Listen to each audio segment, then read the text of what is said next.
Ach du liebe Zeit, was ist hier denn passiert? Herzlich willkommen zu Folge 2, zurück zur Selbstversorgung. Schön, dass ihr alle wieder eingeschaltet habt.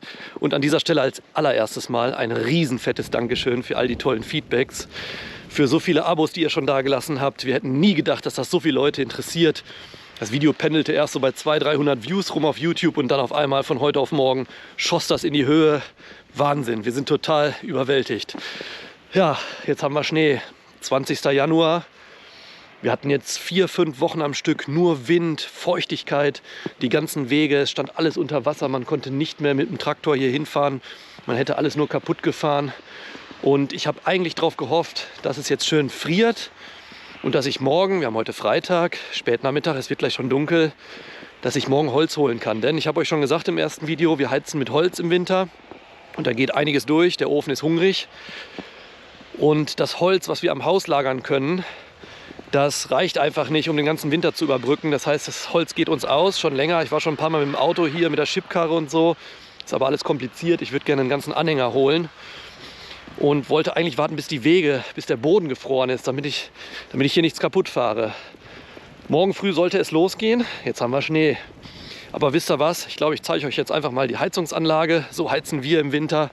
Und morgen sehen wir uns dann vielleicht auf dem Deutz wieder. Also, bis dann. Bevor es jetzt gleich mit dem eigentlichen Thema weitergeht, möchte ich ganz kurz noch über die Kommentare des letzten Videos sprechen mit euch. Natürlich höchst interessant und allen vorweg die Frage nach dem Apfelbaum. Der bleibt stehen, Leute. Also da habt ihr mir auf jeden Fall die Augen geöffnet und ich habe mich auch, wie schon oft geschrieben, informiert über Baumschnitt und so weiter. Das wird bestimmt in einer der folgenden Episoden kommen. Da halten wir euch auf dem Laufenden und auch natürlich, ob er dann wieder tragen wird und wie viel er tragen wird und wie lecker die Äpfel sein werden. Ja, dann kamen ein paar ganz wenige Kommentare hinsichtlich der Selbstversorgung, was das für mich bedeutet, ob ich denn auch mein Öl und Schmierfett für den Trecker selber produzieren würde. Und ich möchte euch einmal ganz kurz erklären, warum wir dieses Projekt überhaupt machen und auch, was es für uns bedeutet, was wir unter Selbstversorgung verstehen. Selbstversorgung fängt für uns hiermit an, mit Hühnereiern.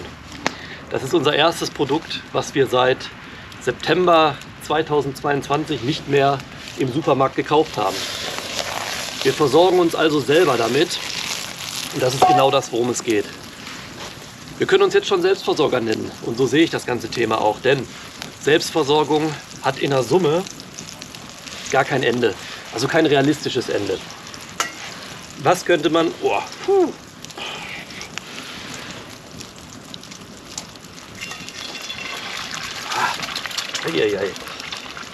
Rauch in den Augen ist nicht gut. Jetzt sind mir ein paar Schalen mit reingefallen, aber macht nichts, die suchen wir gleich raus. Man kann sich nicht komplett selber versorgen, das ist unrealistisch. Das kann man in einer kompletten Dorfgemeinschaft schaffen. Man kann als einzelne Person oder auch als Familie nicht alles selber herstellen. Das ist total utopisch, das kann niemand und wir natürlich auch nicht. Und das wollen wir auch gar nicht. Für uns ist es ein freudiges Projekt, wo wir sehr viel lernen können, wo unsere Kinder sehr viel lernen können, wo ihr vielleicht sehr viel lernen könnt. Wir probieren das alles aus, wir fangen von null an, ohne viel Plan über die ganze Materie. Ihr lernt von unseren Fehlern, wir selber auch. Und das ist es. Der Maschinenfuhrpark haben auch ein paar Leute von euch bemängelt. Bin ich auch nicht böse drum. Ist einfach auch so ein bisschen Hobby. Denn dieses ganze Thema, sage ich euch ehrlich wie es ist, muss Spaß machen. Es ist nicht so, dass wir das irgendwie nötig hätten, uns komplett selber zu versorgen mit Lebensmitteln und so weiter und so fort. Wir machen das rein aus Passion, Hobby und da gehören für mich einfach die alten Maschinen dazu. Habe ich fürchterlichen Spaß dran. Und that's it. Das ist unser Grund, warum wir das Ganze machen, was wir davon halten. Und ihr könnt euch gar nicht vorstellen, was für ein geiles Gefühl das schon alleine ist, wenn man den Kühlschrank aufmacht. Da sind 10, 20 Eier im Kühlschrank, die sind nicht gekauft, die sind von den eigenen Hühnern. Auch da kann man natürlich wieder anfangen, okay, aber das Futter von den Hühnern habt ihr doch gekauft, nicht selber angebaut. Ja, das stimmt. Wir versuchen das Beste draus zu machen, so viel es geht selber zu produzieren. Aber irgendwo sind eben Grenzen gesetzt und das müsst ihr verstehen. Und da muss auch jeder die Selbstversorgung für sich selber definieren. Das ist ganz wichtig. In diesem Sinne werde ich mir jetzt gleich die 2 super leckeren Hühnereier hier gönnen. Geht der Film einfach weiter. Willkommen in unserem Heizraum. Das hier ist ein Wolf-Fest-Brennstoffkessel. Der ist natürlich schon einige Jahre alt, aber der heizt hier unser komplettes Haus aktuell. Da kommen die Holzscheite rein. Ich mache den meistens so morgens um 8 Uhr an. Dann brennt er aber auch bis so 21, 22 Uhr durch. Nebenan steht der Pufferspeicher, 1000 Liter. Und dann ist der meistens auch so auf 80 Grad. Und das heißt, wir haben dann bis zum anderen Morgen auch weiterhin ein warmes Haus. Zu den Heizkosten, zu der Hausgröße und so weiter komme ich am Ende dieses Videos. Da stelle ich euch nämlich auch eine Excel-Tabelle vor. Das ist für die meisten unter euch wahrscheinlich viel zu trocken, das Thema, und interessiert viele auch nicht. Aber die es interessiert, die können bis zum Ende dranbleiben und sehen dann meine Berechnung.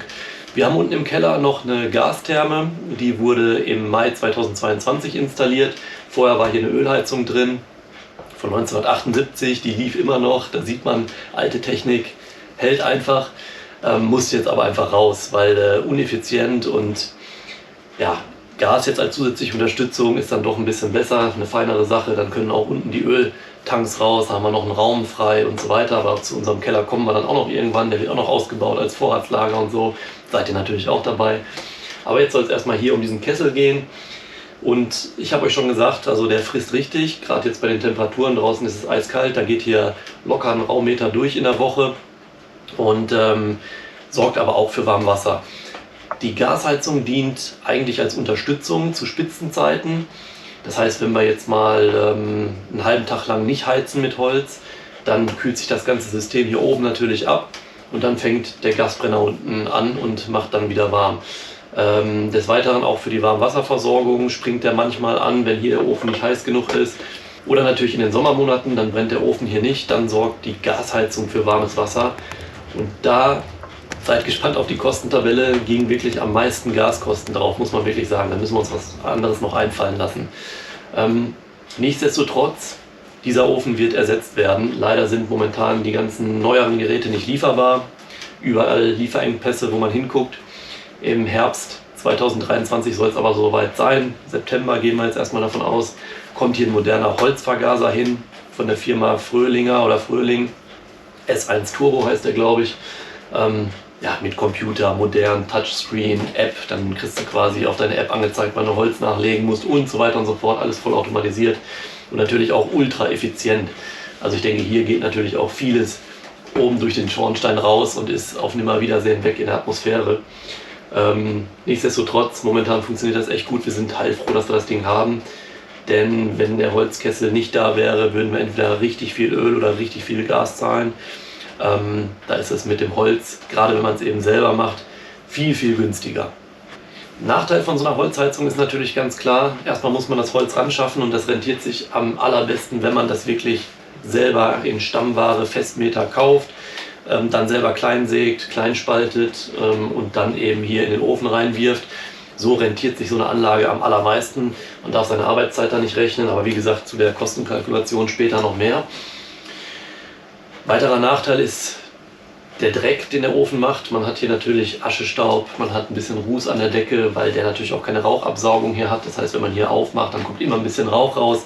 Die neuen modernen Geräte saugen das weg, wenn die Tür aufgeht. Und man muss wirklich alle 2 bis 3 Stunden, je nachdem was für ein Holz man verfeuert, muss man eben auch nachlegen. Das sind so die Nachteile, aber wen das nicht stört, der kann wirklich extrem kostengünstig heizen. Ich glaube, aktuell sind Holz und ich auch mittlerweile nach den neuen Preisen auch wieder Öl und auch Gas teilweise, sind so das günstigste, was man machen kann heiztechnisch. Am teuersten ist aktuell Wärmepumpe. Da bin ich froh, dass wir uns dafür nicht entschieden haben. Würde auch gar nicht passen hier zu dem Altbau. Davon abgesehen hätten wir viel, viel mehr investieren müssen. Und letztendlich ist es so, Photovoltaik können wir auf dem Dach aktuell nicht installieren, dafür ist unser Dach zu alt. Die Balkenstärke und so weiter, das muss sowieso auch neu gemacht werden. Schieferdach aktuell. Und diese Wärmepumpe lohnt sich wirklich nur, wenn man selber seinen Strom erzeugt, selber auch Energiespeicher hat. Ansonsten wirst du so eine hohe Stromrechnung bekommen, dass das Ganze keinen Spaß macht. Holz macht zweimal warm, sagt man, und genau darum soll es im Nachfolgenden gehen. Wir spulen jetzt eine Nacht vor und dann geht es morgen früh weiter. Moin moin. Ja, 7:45 Uhr, da geht's los. Licht an im Schuppen, wir holen erstmal Hühnerfutter. Das lagern wir in solchen Maischefässern hier. Und da haben wir eine Mischung aus einem Einzelfuttermittel, das ist ein Pellet aus dem Raiffeisenmarkt und noch dazu so eine Körnermischung mit Mais, Erbsen, Sonnenblumenkern und weiß der Teufel, was da drin ist. Dazu gibt es noch einen Eimer heißes Wasser, denn ich muss das Wasser wieder auftauen, ist wahrscheinlich wieder gefroren über Nacht. Das ist so mein morgendliches Ritual, wobei Futter muss man nicht unbedingt jeden Tag nachfüllen. Grundsätzlich mache ich das vor der Arbeit oder am Wochenende so zwischen 7 und 8 Uhr. Jetzt sind wir am Wiesengrundstück angekommen. Die Hunde nehme ich natürlich auch gleich mit, die können da ihre Gassi-Runde gehen. Das ist ganz schön, wenn das Gelände umzäunt ist. Die lasse ich immer frei laufen, können sich ausschnüffeln, ein bisschen austoben und dann sind die auch für den Tag super in Stimmung. Momentan ist das immer eine ganz schöne Krachzelei da. Ich muss da so einen kleinen Abhang runter. Bei dem Schnee und Matsch ist das alles super glitschig und glatt. Ich habe da so ein paar Stufen reingegraben, provisorisch. Mal gucken, was wir da in Zukunft machen. Weidezaungerät ausschalten, dann habe ich hier 2 Leitern, denn wir haben keine Tür in dem Zaun eingebaut. Also machen wir das mit Leitern, funktioniert auch. Moin moin, 8 Uhr, Samstag. Bevor es jetzt mit dem Holz losgehen kann, müssen wir kurz einmal zu den Hühnern Futter auffüllen und das Wasser auftauen. Denn wenn es gefroren hat, dann gefriert das immer. Dann komme ich immer mit einem großen Eimer warmem Wasser, taue das einmal schön auf. Dann können die sich auch die Kehle schön erwärmen und dann geht's weiter. Moin! Guten Tag, habt ihr gut gepennt? Und Wasser, wie sieht das aus? Ach, geht noch heute. Ist nicht so kalt. Einmal den Wassernapf vernünftig ausspülen, das kann nie schaden. Ich weiß nicht, wie die Hühner das immer schaffen, aber die tragen da jede Menge Dreck rein in die Tränke. Unglaublich. Habt das schön warm gemacht heute in der Bude. Zu meiner Verwunderung war es an diesem Morgen so gut wie gar nicht gefroren. Ich finde es unglaublich, wie die Hühner durch ihre Körpertemperatur die Bude da aufheizen. Und auch bei Temperaturen im Nullbereich, -1, -2, ja, bleibt das Wasser noch flüssig und gefriert nicht unbedingt. Ich hatte da aber auch schon bei -10 Grad ganze Eisklötze rausgeholt. Der Futtertrog wird einmal aufgefüllt. Und da vielleicht an die Community hier, schreibt mir gerne in die Kommentare. Ich habe ein unheimliches Problem damit, dass die Hühner diese ganzen Körner, diese ganzen leckeren Maiskörner und so weiter da rauspicken und die Pellets rausscharen. So, guten Hunger. Und die sammeln sich dann unten immer mehr in den Hackschnitzeln an. Was kann man dagegen tun? Frieda, komm! Komm her! Das ist unsere Frieda, einer von 2 Hunden. Ja, komm her! Ein Rauherdackel, ziemlich wild unterwegs. Und dann geht's endlich weiter, ab in die Scheune. Den Deutz-Start klar machen, erstmal vorglühen. Dauert immer so ein paar Sekunden. Aber mit den neuen Glühkerzen, die ich gerade erst verbaut habe, springt er echt reibungslos an.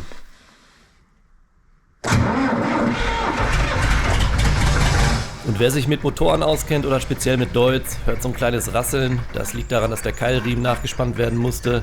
Das habe ich mittlerweile getan. Und beim Rückwärtsfahren, ja, da quietscht die Handbremse aktuell ziemlich. Ich weiß nicht, woher das kommt. Wahrscheinlich muss ich das Teil auch einmal auseinandernehmen. Jetzt fahren wir mit dem Deutz erstmal zum Wiesenplatz. Ein bisschen vorsichtig hier, glatte Straße, bei uns wird nicht gestreut im Dorf. Ja, eine herrliche Winterlandschaft hier, da macht das richtig Spaß morgens, wenn noch alle anderen am Schlafen sind oder schon am Schnee schieben.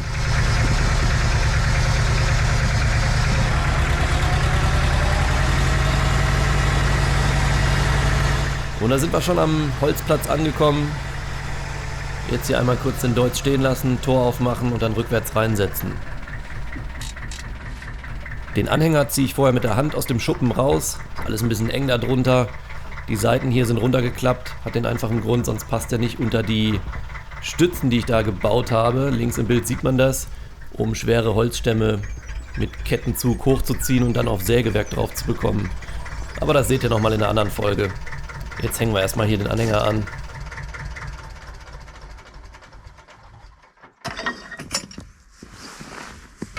Na los, zieh Junge, zieh.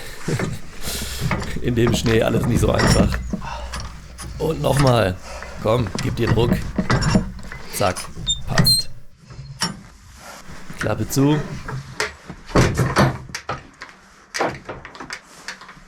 So, der erste Step wäre geschafft. Jetzt die 1 Meter Spaltstücke aufladen und dann geht's ab zum Hof. Ich werde das Holz auf dem Hof zusammensägen. Da kann ich das in Ruhe machen, da habe ich keine Matsche und so weiter. Und so viel Dreck, wie ich anfangs mal dachte, macht die Wippsäge gar nicht. Außer ein bisschen Späne unten drunter entsteht da nicht viel. Und wenn es windstill ist, dann breiten die sich auch nirgendwo aus. Deswegen machen wir das am Haus. Aufladen, weiter geht's. Das hier einmal im Schnelldurchlauf und wer genau hinschaut, der sieht, dass ich zwischenzeitlich die Mütze abgenommen habe und das ist genau das, was ich meine. Holz macht 2-mal warm. Oder sogar 3-mal. Oder 4-mal.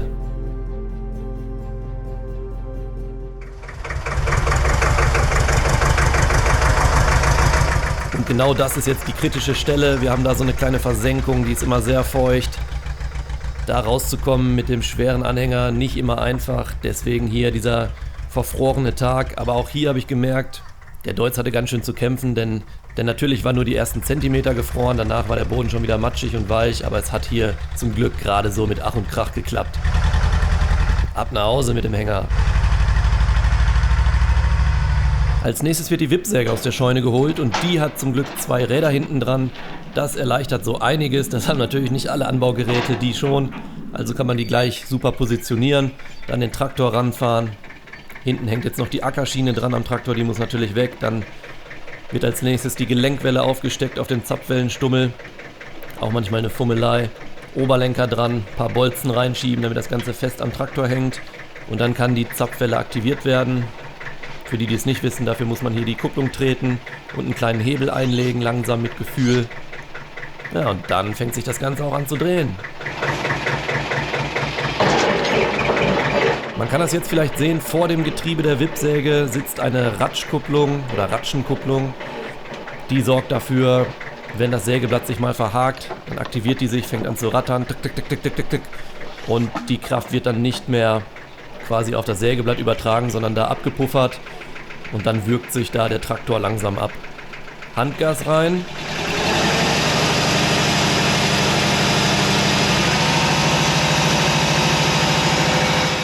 Die Wippsäge betreibe ich so mit 400, 450 Umdrehungen und jetzt kann das losgehen. Und ich bin immer sehr, sehr vorsichtig beim Holzschneiden. Wie gesagt, das ist kein gutes Gefühl, wenn das Ding sich irgendwie verhakt, dann wackelt das alles, schlägt das alles hin und her. Erstmal nicht sehr angenehm, sage ich euch. Ich habe größten Respekt vor dieser Säge, ist natürlich auch schon ein älteres Modell. Die neueren haben ganz, ganz andere Sicherheitsvorkehrungen. Man muss da wirklich höllisch aufpassen, insbesondere natürlich auf seine Hände, wie man die bewegt, wohin man die bewegt. Höchste Vorsicht ist hier geboten. Das Ganze jetzt wieder im Schnelldurchlauf für euch. In Windeseile entsteht hier ein schöner Stapel Brennholzscheite, 30 bis 35 cm Länge. Das hier ist übrigens Mischholz, da ist alles bei: Kirsche, Weide, Buche, Eiche und auch Ahorn. Der ganze Berg an Holz kann natürlich nicht liegen bleiben, der kommt erstmal zwischengelagert in unseren Anbauschuppen und da habe ich den Lasse hinzugezogen. Wir gucken, ob mein Traktor das schafft mit den vielen Holz. Du musst so vorsichtig sein, dass du nicht stecken bleibst. Fahr nicht in den Schnee rein, ne? Fahr schön um den Deutz rum. Da der Traktor und die Wippsäge natürlich einen irre Lärm machen, konnten wir ungefähr bis 12 Uhr arbeiten, dann ist Mittagsruhe. Wir haben ein bisschen überzogen in diesem Fall. Dann selber gegessen und jetzt nach dem Mittag mit frischer Kraft wird das Holz eingelagert. Und dann bauen wir einen großen Schneemann. Wenn das dann so Holz ist. Das passt natürlich ganz gut. Bis 15 Uhr haben wir da Zeit, in Ruhe das Holz einzulagern und danach kann es mit der Wippsäge weitergehen. Ich muss fairerweise dazu sagen, der Lasse hat ziemlich schnell das Interesse verloren, denn der Schnee war dann doch interessanter. So oft kriegt man ja nicht mehr die Gelegenheit, dass es im Winter schneit. Da musste der Papa also selbst wieder ran. Schubkarre vollladen und die Ladung geht direkt in den Brennraum. Und wenn ihr genau hinschaut, links und rechts neben den Holzscheiten, irgendwo oben habe ich eine schwarze Markierung gemacht. 1 Raummeter habe ich ausgemessen. So weiß ich genau, wie viel ich eingelagert habe. Und so bin ich natürlich auch auf den Verbrauch des Ofens gekommen. Wenn innerhalb einer Woche der Raummeter hier aufgebraucht ist, dann weiß ich, dass wir in einer Woche 1 Raummeter Holz verfeuert haben. Und wenn wir schon mal hier sind, können wir auch direkt mal nachlegen. Ist schon wieder fast runtergebrannt, das Ganze. Der Ofen ist hungrig, Leute.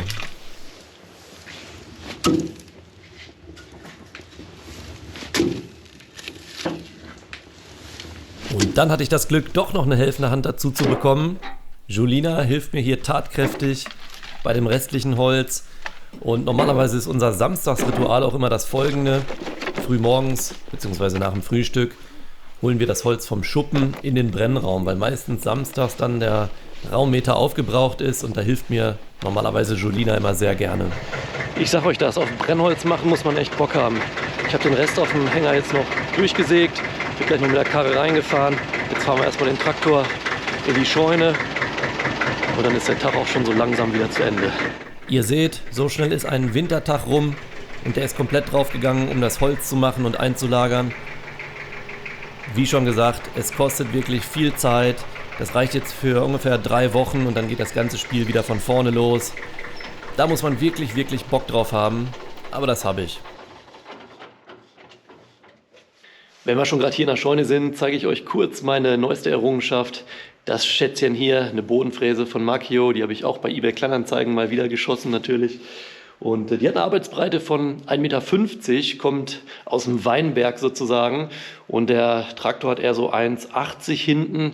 Das heißt, die Räder links, rechts, ungefähr die halbe Radbreite, die wird leider dann immer sichtbar sein auf dem Acker. Wir probieren das aus. Ich freue mich da total drauf. Ich denke mal so, ja, im März werden wir die das erste Mal auf unserem gepflügten Acker einsetzen. Da seid ihr natürlich auch dabei. Aufräumen, Herr Jurkewitz. Eieiei. Hier in der Scheune ist der Gaszähler. 260 Kubik stehen da jetzt auf der Uhr. Seit Mai 2022 läuft die Gasheizung bei uns in Kombination mit dem Festbrennstoffkessel. Und ich kontrolliere hier wöchentlich den Zählerstand und führe eine Excel-Tabelle. Um euch das mit der Excel-Tabelle ganz kurz zu verdeutlichen, ich weiß, es ist kompliziert. Wenn ihr dazu Fragen habt oder mehr wissen wollt, schreibt mir einfach gerne. Ansonsten eine ganz kurze Zusammenfassung nur. Wir haben hier in der linken Spalte das Datum, wann ich den Zählerstand abgelesen habe. Das war bis November sehr unregelmäßig, beziehungsweise nur 2-mal. Deswegen zähle ich das jetzt mal hier gerade gar nicht mit. Dann haben wir hier den Kubik, den Zählerstand an Kubik, was da durchgegangen ist bisher. Einmal umgerechnet in Liter. Und dann der Gesamtpreis, wo wir gerade aktuell stehen. Wir zahlen aktuell 3,10 € pro Kubik Flüssiggas. Dann haben wir eine Spalte mit Kosten. Da sehe ich immer zu der Vormessung, wie viel wir dann wieder verbraucht haben. Und einen Tagesschnitt, den finde ich sehr spannend. Wenn man sich das mal anguckt, am Anfang waren wir bei 3,50 €, 4,30 €, 7,40 €, 5 €. Und dann ging das auf einmal drastisch runter, obwohl es immer kälter wurde, im Dezember dann. 1,34 €, 2,60 €, 1,78 €. Das liegt einfach daran, dass ich die Heizkurve runtergestellt habe. Jetzt aktuell eine Vorlauftemperatur von 18 Grad. Das heißt, sie springt einfach viel, viel seltener an, auch wenn der Holzofen mal aus ist oder nur noch ein bisschen Wärme im Pufferspeicher ist. In der Spalte rechts daneben sieht man auch den Verbrauch an Raummeter Holz. Den habe ich allerdings nur grob abgeschätzt. Ich habe nicht immer genau darauf geachtet, wie viel wir da durchgefeuert haben. Im Schnitt sind das aber 1 Raummeter pro Woche. Manchmal ein bisschen drunter, manchmal ein bisschen drüber, je nachdem, wie hart man den Ofen auch wirklich befeuert. Daneben sind die Raummeterkosten. Da habe ich pro Raummeter einfach mal grob 80 € gerechnet. Wenn wir den Festmeter Holz für 50 € einkaufen, dann sind das 1,4 Raummeter am Ende, wenn man es klein gemacht hat. So ist die Umrechnungsformel, aber da einfach mal googeln, wenn euch das näher interessiert. Und dann rechnet man natürlich noch die Abholung aus dem Wald bis zum Holzgrundstück dazu. Das machen wir nicht selber. Und dann natürlich das Kleinmachen. Das kostet Benzin, Diesel und Verschleiß von Ketten und so weiter. Rechnet man grob 20, 25 € on top pro Raummeter. Jetzt ist es so, dass wir da natürlich auch unsere eigenen Tannen mit dabei hatten, die wir schon durchgefeuert haben und auch anderes Holz, was so in der Nähe des Grundstückes stand. Also eigentlich sind wir noch weit unter 80 €, zumindest dieses Jahr.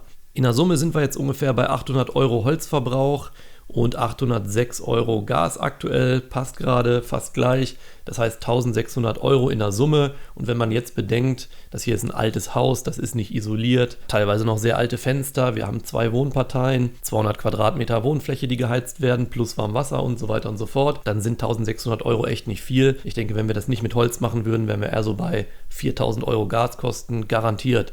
Und ich meine, da spart man schon eine Menge Geld. Arbeitszeit natürlich nicht eingerechnet, Geräteanschaffung habe ich an der Stelle jetzt auch nicht einkalkuliert. Nach dem Sägen bleiben natürlich nicht nur tolle Scheitholzstücke über, sondern auch jede Menge von diesem Zeug hier. Feinstes, trockenes Sägemehl. Und das lassen wir natürlich nicht verkommen. Das geht in den Tierstall zu den Kaninchen. Riecht total gut. Ihr wollt auch mal. Also diese ruhige Schneelandschaft hat schon was, ne? Auch wenn ich mir sehr den Frühling wünsche. Ihr bestimmt auch, oder? Schreibt mal in die Kommentare. Eher so Sommermensch oder Wintermensch? Die Hunde haben auf jeden Fall gerade Spaß im Schnee hier.